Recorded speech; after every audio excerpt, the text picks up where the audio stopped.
Эмэгтэй хүний үнцийг тэр эрэгтэй хүнд хэр удаан үгүй гэж хэлснээс шалтгаалдаг. Эмэгтэй хүмүүсийн нэг хийдэг муухай зүйлийн талаар хэлье заяа. Энэ нь юу вэ гэхээр би тэгж шít, би гэр бүлээ тэгжээж шít, би чиний төлөө ирчлээ шít, би ингэчлээ шít. Эсвэл би зөндөө олон зүйлийг хийчээд байгаа чинь чи надад юу өгөх юм? Чи надад юу хийж чадах юм? Яагаад эмэгтэй хүмүүс ийм их зүйлийг хүсдэг юм гээд.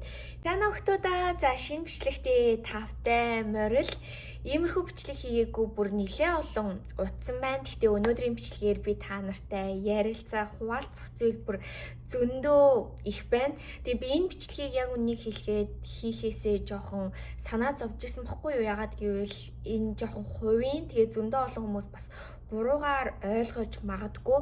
Гэхдээ би зөндөө олон охтууд, эмэгтэйчүүдийг энэ зүйлийн талаар суралцаасаа гэж үнэхээр хүсэж байна. Тийм болохоор хэрвээ та магадгүй сингл, хэрвээ та өөрийнхөө хайрыг олохыг хүсэж байвал эсвэл эрэгтэй хүнээр хэрхэн хандуулахаа мэдгүй, хэрхэн хайрлуулж хүндлүүлэхээ мэдгүй, эсвэл өөрийнхөө тэр үн цэнийг эрэгтэй хүний хажууд мэдэрч чадахгүй байгаа бол энэ бичлэг танд бүр үнэхээр их тустай байна гэж бодож байна. Түүний түрүүнд та нарт хуваалцах маш том гоё мэдээ юу вэ гэхээр би яг өөрийнхөө хүсэж байсан болцооц залууга амьдралдаа татсан байгаа. Тэгээ та нар санаж байна уу? Би өмнөх бичлэг дээр ярьжсэн шүү дээ. Би энэ жил гоё өөртөө таалагдсан залуу хайрыг татахыг хүсэж байгаа гэд.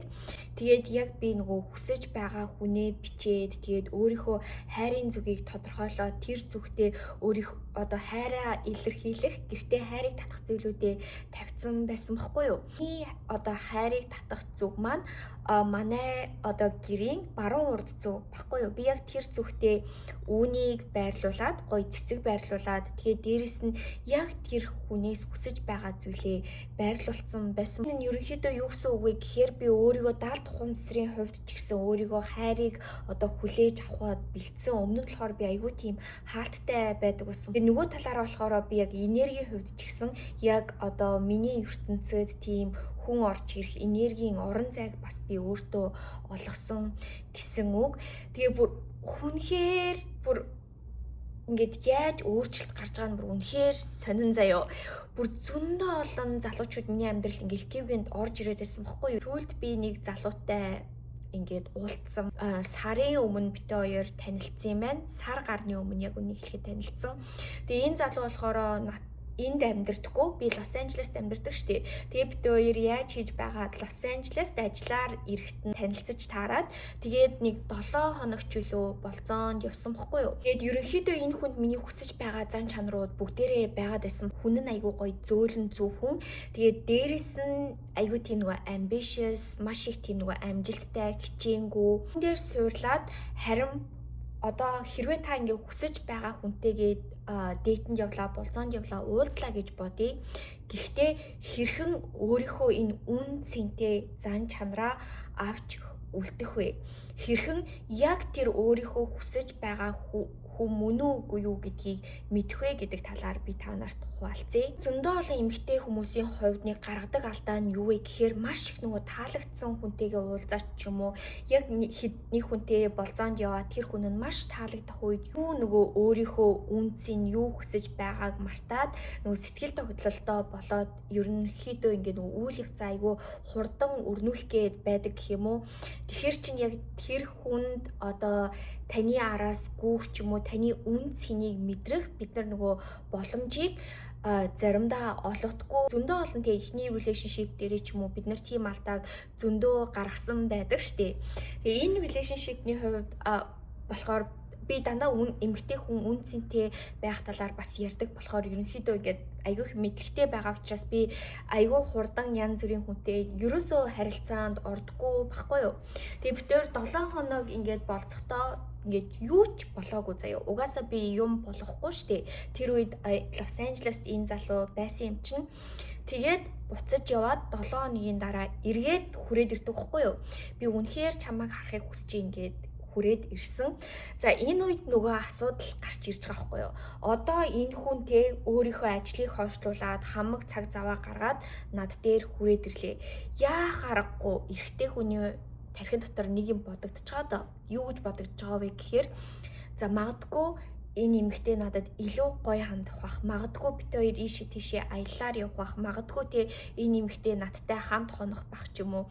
Иймэрхүү мэдээж бодол эрэгтэй хүн болгон аваад явж байгаа. Тэгээд ирснийхаа дараа энэ залуу надад баг багтын нөө хинтийг гаргаад исэн баггүй юу? Юу гэж хэлсэн бэ гэхээр би ингээд чам дээр ирэх үгүй юу гээл дотроо амар хэргэлцэн өөрөөсөө амар их асуусан. Би бараг хизээч амьдралдаа ийм зүйл хийж байгаагүй байж гинт ингээд шийдээд тэр холоос ингээд нисээд хүрээд ирсэн гээл нөгөө баахан юмаа ярьж байна. Тэгээ миний хувьд ч гэсэн дотроо ингээд бодож байгаа байхгүй юу? Яа одоо ингээд миний төлөө ингээд нисээд ирсэн байдаг. Одоо яана тэгээд надаас юу ч асуугаад байсан бэ гэхээр хоёлаа ийшээ тийшээ аяллаар явъя, resort руу явъя ингээд тгийгээд.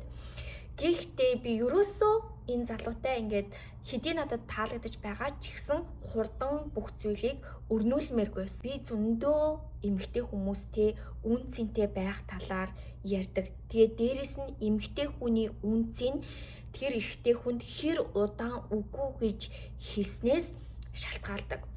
Тэгээд би бодож үзээд тэгвэл би хэр үн цэнтэй эмэгтэй вэ гэвэл би үнэхээр өөрийнхөө хувьд үнэхээр өөртөө хайртай, өөртөө анхаардаг.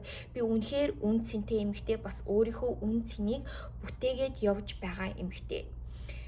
Энэ залуу намайг харах гэж ирсэн би гуйгаад над дээр ирээгүй тийм үү. Энэ залуу үнэхээр намайг харахыг хүсэж байгаа учраас өөрөө сонголтоороо ирсэн.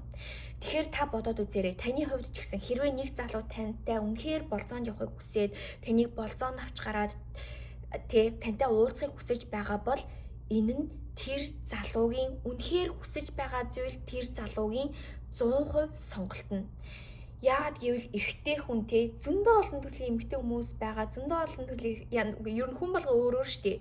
Гэхдээ эрэгтэй хүн үнэхээр өөрийнхөө type юу хүсэж байгаагаа маш сайн мэддэг. Ингээд бодоод үтсэн чинь надад үгүй гэж хэлэх бүр ингээд маш амархан санагдсан. Тэнгүүдээ би шууд өөртөө маргааш нь ярилцаад үгүй би энэ удаад чамтай цуг ийшээ тийшээ аяллаар явж чадахгүй байна. Яагаад гэвэл би чамайг таньдаг болоод бараг сарын хугацаанд болж байгаа маань би ийм хурдан бүх зүйлийг үргэлжлүүлмээргүй байна гэд хэлсэн. Тэгээ ихэнх үед яадаг вэ гэхээр бид нэр үгүйгээд хэлчингүүд те магадгүй ингээд харилцаа жоохон хөндөй болох ч юм уу эсвэл те би маргааш нөгөөдөр буцлаа гэж хэлэх ч юм уу ингээд мэдгүй штэ. Тиймэрхүү юм ингээд баг зэрэг би төсөөлж исэн баггүй. Тэгсэн чинь юугэж бүр тэр чигээрээ эсэргээрээ байсан бөгөөд намайг бүр илүү хүндэлж эхэлсэн. Яагаад гэвэл би чамайг хэн гэдгийг чинь мэднэ, би чамайг ямар хүн гэдгийг чинь мэднэ. Тийм болохоор зүгээрээ хоёлаа хизээч хаашаач те ямар ч үед явж болно. Ингээд зүгээр ярилцаж байгаа бүх зүйл нь бүр ингээд маш миний ингээд нөгөө төсөөлөөгүй байсан гэх юм уу. Тэгэхээр яадаг вэ гэхээр эрэгтэй хүн болгон эмэгтэй хүнтэй болцож байхдаа тэр эмэгтэй те үн цэнийг одоо шалгадаг гэх юм уу. Одоо эрэгтэй хүмүүсийн байгалийн зан чанар гэх юм уу. Нэгдүгээр гэх юм бол бие махбодын хувьд эрэгтэй хүний те хүсэл нь бүр ингээд нөгөө айгүй их байдаг. Хоёрдугаар гэх юм бол одоо тэр эрэгтэй хүний нэг гоё зан чанар нь хизээч те асуухаасаа айдгүй. Би тэгмээрэн би ингэмээрэн гэж шууд хэлждэг эмэгтэй хүмүүс чинь те тэгчүүл яана ингэчүүл яана гэж бодоод байдаг штеп. Тийм болохоор яг тэд нар те ерөөсөө шууд асуухаасаа санаа зовхгүй байгаатай ялгаагүй бид нар ч гэсэн үгүй гэж хэлэх ч юм уу өөрийнхөө хүсэж байгаагаа илэрхийлээд асуухаасаа ерөөсөө санаа зовж болтгүй юм байна лээ. За дараагийнх нь гэх юм бол энийг яг нөгөө эрэгтэй хүмүүсийн нэг хийдэг муухай зүйлийн талаар хэлье заяа. Энэ нь юу вэ гэхээр би тэгж шít, би гэр бүлээ тэгж шít, би чиний төлөө ирчлээ шít, би ингэчлээ шít. Эсвэл би зөндөө олон зүйлийг хийчихэд авах чинь чи надад юу өгөх юм, чи надад юу хийж чадах юм. Яагаад эмэгтэй хүмүүс ийм их зүйлийг хүсдэг ингээд зөндөө олон би тийм эрэгтэй хүмүүстэй бас зөндөө олон уулзчихсан байхгүй юу? Гэхдээ энэ залуугийн хувьд яг тийм зүйл хийгээгүй ч гэсэн нэг жоохон тийм хандлага өгөөд байгааз би чиний төлөө ирчлээ шít. Гэт хизээж энэ trap буюу одоо энэ одоо юу гэвэл олзонд унаж болохгүй. Яагаад гэвэл эмэгтэй хүний энэ авчирч байгаа үнц нь тэр эрэгтэй хүнд тэ өгч байгаа зүйл чиний аавра гоо үзэгслэн зүгээр чи өөрөө өөрийнхөөрөө байгаа та өөрийнхөөрөө маш их үн цэнийг тэр хүний амьдралд авчирч байгаа. Тэгэхээр өөрийнхөө энэ үн цэнийг бүр ингээд дотроос нь мэдрэх хэрэгтэй. Эмэгтэй хүн болгон бүр маш их хүндлэгдэх хэрэгтэй, хайрлуулах хэрэгтэй. Зөндөө олон гоё зүйлсийг бид нар хүртэх эрхтэй. Мэдээж энэ нь эрэгтэй хүн болгоноос биш шүү дээ. Яагаад гэвэл хүн болгоны тайп, хүн болгоны хүсэж байгаа зүйл өөр. Гэхдээ бүр та яг өөрийнхөө хүсэж байгаа бүх зүйлийг өөрийнхөө мөрөөдлийн самбар дээр бичсэн тэр залуу цаасан дээр бичсэн зан чанар тэр бүх зүйлээ та энэ хорвоо ертөнцийн дээр хүртэхээр ирсэн. Тэгээ мэдээж та өөрийнхөө биеийг маш гоё авч явах хэрэгтэй. Эмэгтэй хүн болгон яагаад гэвэл та яаж өөрийнхөө биеийг хүндэж гин, хайрлж гин гэдгийг чинь тэр хүн хараад эрэгтэй хүн яг эмэгтэй хүнийг хүндэлж хайрладаг гэж байгаа байхгүй юу? Тийм болохоор та идэж уухдаа ч гэсэн өөрийнхөө биеийг хүндэл, дасгал хөдөлгөөн хийхдээ ч гэсэн эн чинь бас нэг төрлийн өөрийнхөө бие хүндэлж байгаа нэг зүйл шүү дээ. Тэгээд дээрэс нь та яаж бие авч явж чинь таны өмсөж байгаа хувцас, үс, арьс гэд бүх зүйлдээ маш сайн гоё анхаарал хандуул. Энэ нь амар үнэтэй будаг түрхээтэй бүх юм түрхээд үнэтэй зүйлсийг аваад хэрэглээд бай гэсэн үг ерөөсөө биш.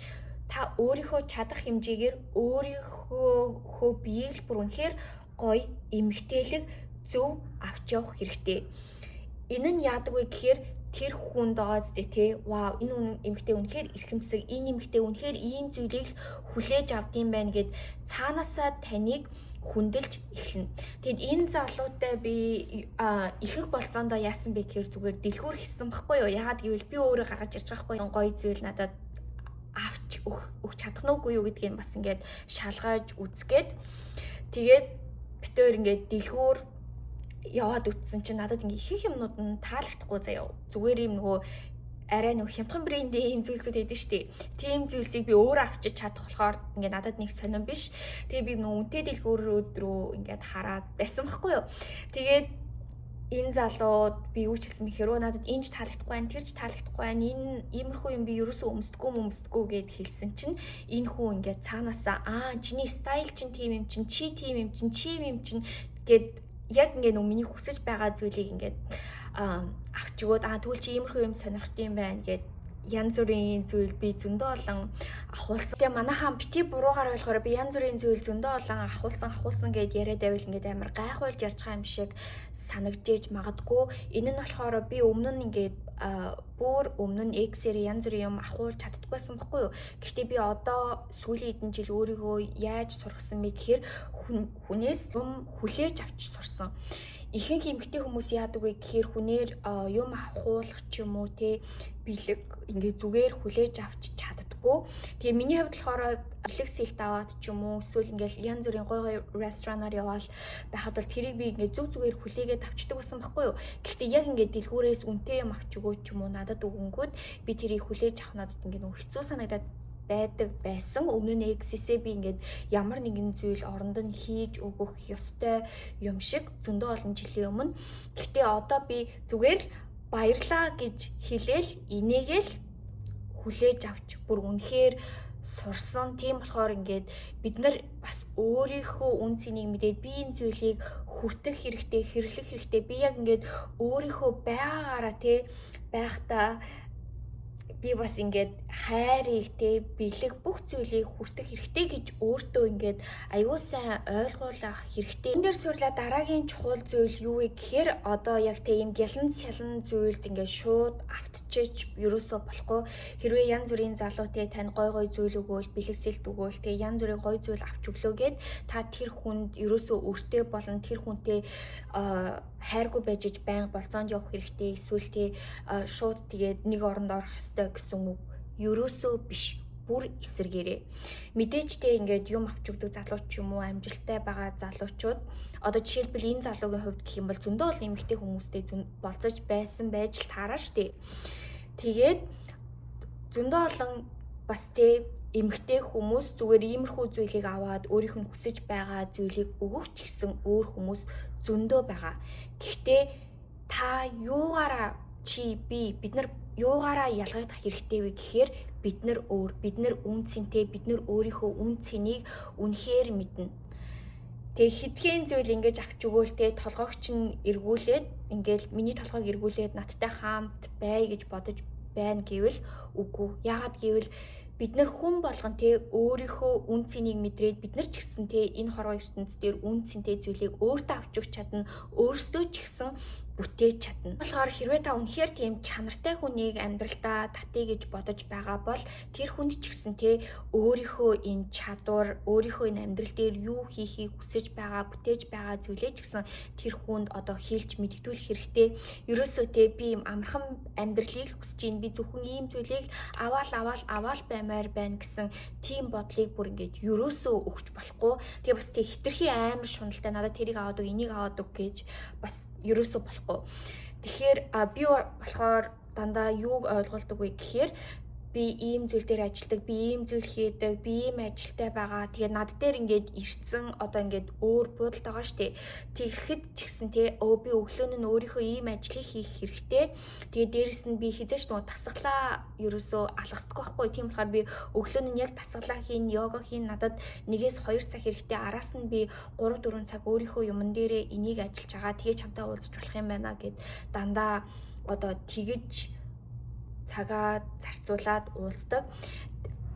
Тэгэнгүүт одоо намайг ч гэсэн хин гэдгийг мэдээд намайг хүндлэх хүндэл нь илүү одоо их байгаа юм шиг ингээд яг тэр мэдрэмжийг би авсан байхгүй юу? Та нарын хувьд ч гэсэн өөрийнхөө энэ хүсэж байгаа зүйл, өөрийнхөө хүсэл мөрөөдөл, өөрийнхөө цагийн хуваар тэгээ өөрийгөө ингээд нэгдүгээрт тавьж сурах хэрэгтэй. Зүгээр тэ сэтгэл догтлоороо надад таалагдж байгаа юм чи ингээд би гоё болцоонд явах юм чинь нөгөө тэ бүх зүйлээ мартчихж ерөөсөө болохгүй.